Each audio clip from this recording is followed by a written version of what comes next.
can't win.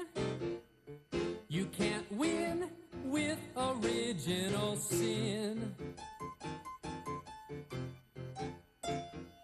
And it doesn't even matter how intelligent or kind you may have been. You just can't win. It was all over before it began. You were doomed. So you've got like 5 minutes if you want to call in early and get on the pre-show. Hey, this is Matt. Who's this? I think Jen's coming in. I just had a quick question. I actually have the positive belief that God does not exist. I've actually been working on putting together a good outline for this so that I can condense it. But the short version is that I have the positive belief that there is no God. I don't require absolute certainty in order to make a, per my definition of knowledge, absolute certainty isn't required. But I'm not even asserting knowledge. I'm just stating what I believe to be true. I accept tentatively as true the claim there is no God and the claim there are no fairies. I'm still willing to change my mind when evidence is provided, and I'm not opposed to investigating the issue. It's not like I've written it off. I say I believe that claim is not true, and I'll say that for fairies, leprechauns, Santa Claus, and gods.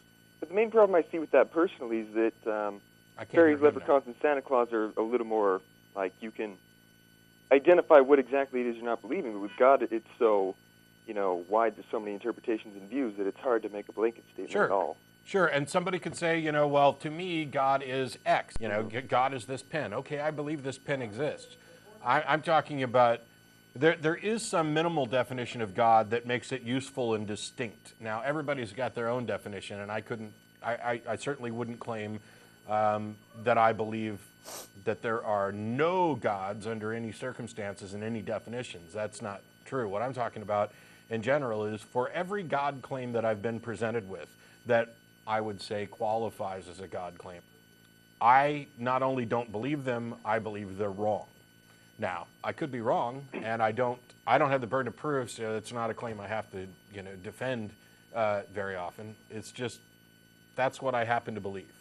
And it's, for a lot of reasons, it has, the biggest reason is that the claims make no sense. There was a guy who emailed me in this past week who said, I had these two experiences, and in one of them, this knick-knack flew across the room.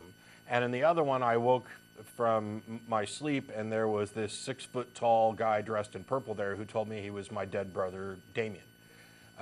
And because I can't explain those things, I believe that, God sent me those things so that I would have something to cling to when I didn't have other evidence. This is asinine because not only, basically you have two experiences that you can't explain, so you're going to insert an explanation. But the explanation he inserted is one that completely contradicts what he actually believes. Yeah. His explanation is one that there is a God who thinks it's so important for him to have evidence that the best thing he could come up with is to scare an 8-year-old and a 10-year-old and then offer no other evidence at all. It doesn't make any sense, and I have yet to find any other God claims that do make sense. And until they do, I'm believing that they're not true. Cool. Well, thanks for your time, man. Sure, thanks. Yep, see you, bye. You can't win. You can't win with original sin. And it doesn't even matter how intelligent or kind you may have been. You just can't win.